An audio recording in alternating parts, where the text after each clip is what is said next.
Реорганизација, окрупнување на земјоделското земјиште и формирање на задруги. Ова се проектите кои во следниот период треба да дадат позитивна слика за македонскиот аграр. Земјоделските производители ќе мора да се адаптираат на новините и традиционалните практики, да ги заменат со нови доколку сакаат да бидат продуктивни и со своите производи конкурентни на пазарот. Ова веќе го сватија и постарите земјоделци, чии размислувања се движат во насока дека од здружувањето на капиталот или со формирањето на кооперативи може да имаат корист. Може например да се функционира, меѓутоа треба да се направи задруга, ќе треба да се направи консолидација на земјата и приходните, да речеме има 5 хектара или 10 хектара, ама тоа е на 10 места, да се направи консолидација, да биде на едно место неговата површина и во тој случај може да се направи. Вие би се здружили како земјоделеци други, да работите заедно, да пласирате заедно си? Да, ја би се согласил да работам во задруга и тоа се.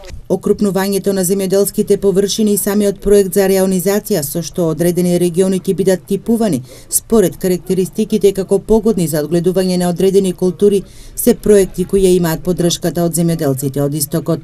Тоа значи крупнување на земјишето од 1 декар на 5 декара да се комплетира.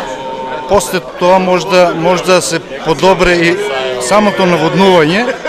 Тоа наводнување значи дека може до секоја парцела, секој ќе добие вода за наводнување, патишта, тоа е се, мислам дека е бесплатно во овој пилот проект. Што добиваат земјоделците со консолидацијата? Експертите велат подобри услови за обработка, поекономична и инфраструктура.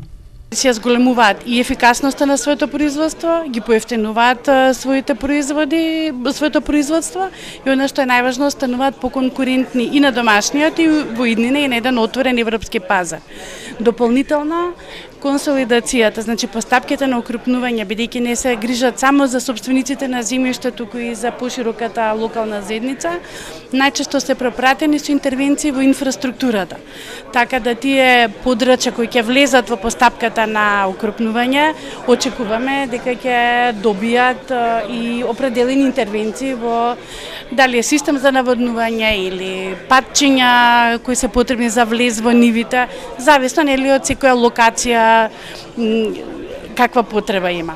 Најголем проблем кој сега ги кочи земјоделците е распределбата на државното земјоделско земјиште.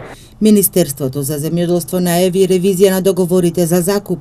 Земјата на закупците кои не се придржувале кон договорите, а земеле субвенции, ќе им биде одземена.